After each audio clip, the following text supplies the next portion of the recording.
Witchcraft. Everyone and their cousin online is suddenly a cinnamon blowing, moonwater bottling, #witch. Don't get me wrong, those things can have their place. But if you've been around as long as I have, you'll know that real energy shifting practices run deeper than a sprinkle of spice in your hallway. I'm talking about habits that reshape your relationship with power, with the unseen, and with yourself. Habits that pull you out of autopilot and root you in that dark, commanding energy your blood already remembers. So, if you're tired of recycled fluff and want habits that actually change your energy, listen closely. By the end, you'll not only have 5 habits you can start today, you'll also have the beginnings of a discipline that no algorithm-driven witch tip account can give you. Let's begin. Habit 1: Speak with the dead, every day. Before you panic, I don't mean lighting a candle and summoning grandma's ghost at breakfast. I mean acknowledging the dead. Your dead. The ones in your bloodline, and the ones who walked the land before you. Every day, carve out a moment, even 60 seconds, to acknowledge those who've passed. Speak their names. Pour a drop of tea on the ground for them. Whisper to the photograph no one else pays attention to. When you recognize the dead daily, you change your energy by rooting it in continuity. You stop being just a drifting body, reacting to chaos. You stand as the living expression of everyone who came before. That's not just grounding, that's anchoring yourself to a lineage of power. And don't worry if your family tree is tangled, abusive, or broken. You don't have to honor those who harmed you. Your lineage is bigger than them. There are ancestors who want nothing more than to see you step into your full, witch-born strength. Call to them. They're listening. Habit 2: Ritualize your boundaries. People love to talk about protection spells, salt circles, black candles, chanting over sigils. But here's the truth: most witches don't need another elaborate banishing ritual. They need habits that enforce boundaries in the mundane world. Because if you don't know how to say no to a friend, family member, or even a partner who drains your energy, your candle spell is just busywork. So start today. Make no a sacred word. Carry obsidian in your pocket not as a charm, but as a tactile reminder, you are warded, always. Draw a line, literally.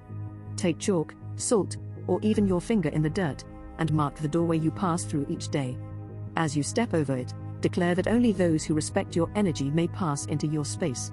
It's simple. It's powerful. And when repeated daily, it teaches your spirit to hold firm. This habit isn't glamorous, but it's a game changer. Boundaries are the bones of your craft. Without them, you'll crumble under other people's chaos. Habit 3: Practice shadow feeding. This one may ruffle feathers, but I didn't come here to pat heads. Every witch has a shadow, the darker, hungrier parts of themselves they'd rather pretend don't exist. Most spiritual communities will tell you to heal it, dissolve it, or wrap it in a blanket of forgiveness. Cute. But witches? We know better. Instead of denying your shadow, feed it. Give it space. Acknowledge what it wants. If envy claws at you, don't shame yourself, channel that envy into fuel for transformation. If rage simmers beneath the surface, create a ritual that releases it safely. Smash a clay pot, write curses you never send, scream into the earth. Shadow feeding doesn't make you negative. It makes you sovereign. Because here's the secret: the shadow ignored becomes the shadow that controls you. The shadow fed becomes the ally at your back. This habit, practiced regularly, shifts your energy from fractured to whole. And later in this video, I'll talk about how your shadow can become one of your greatest magical tools, so stay with me. Habit 4: Commune with the land, not just the sky. You've probably heard, put your water under the full moon, set your crystals out to charge, manifest under Mercury this and retrograde that. Again, fine, I do those things too. But energy doesn't just fall from the sky. It pulses under your feet, in the soil, in the roots, in the forgotten bones of the land itself. Here's the habit: every single day, make contact with the land where you live. Walk it. Touch it. Sit with it. Learn what grows wild in the cracks of your pavement. Learn the name of the oldest tree in your neighborhood. Name her, greet her as you pass by. You'll feel her smiling back at you. Leave offerings, not just to deities, but to the land itself. This is not about earthing or hippie barefoot trends. This is about power exchange. The land will tell you when storms are coming, when luck is ripe, when danger lurks. If you give to it daily, it will give to you. That's energy transformation most witches never reach, because they're too busy waiting for the next full moon TikTok to tell them what to do. Habit 5: Keep a book of power, not just a journal. I'm not talking about your pretty bullet journal with pastel moons on the cover. I mean a living, breathing grimoire. A book of power. Here's the habit: every day, record something that strengthens your magic. Not just spells, but observations. The dream you had last night. The way the wind shifted before an argument. The candle that flickered when you spoke aloud a certain name. These small notes accumulate into patterns, and patterns are prophecy. This isn't just record keeping. It's sovereignty. It says, I trust my own gnosis. My craft is not second-hand from Pinterest boards. My lived experience is my scripture.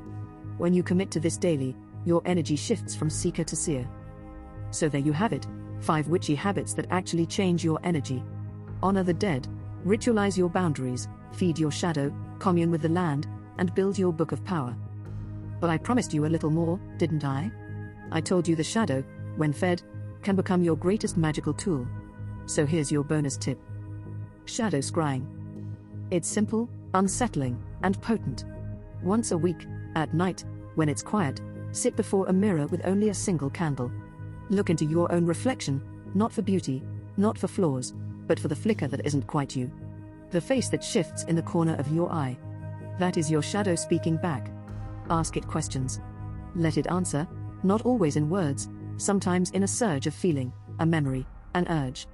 Write what you learn in your book of power. Most people run from this exercise, because the shadow rarely tells you what you want to hear. It tells you what you've ignored. But if you dare to face it regularly, your shadow becomes an advisor sharper than any oracle deck. It becomes the witch's knife, sometimes cutting, sometimes carving, always reshaping you into something truer. That's the secret most won't tell you: the shadow isn't the enemy. It's the ally waiting for you to stop pretending you're made of only light. Start these habits today, and watch how your energy stops drifting and starts commanding. You won't just practice witchcraft, you'll embody it. And that's when everything shifts.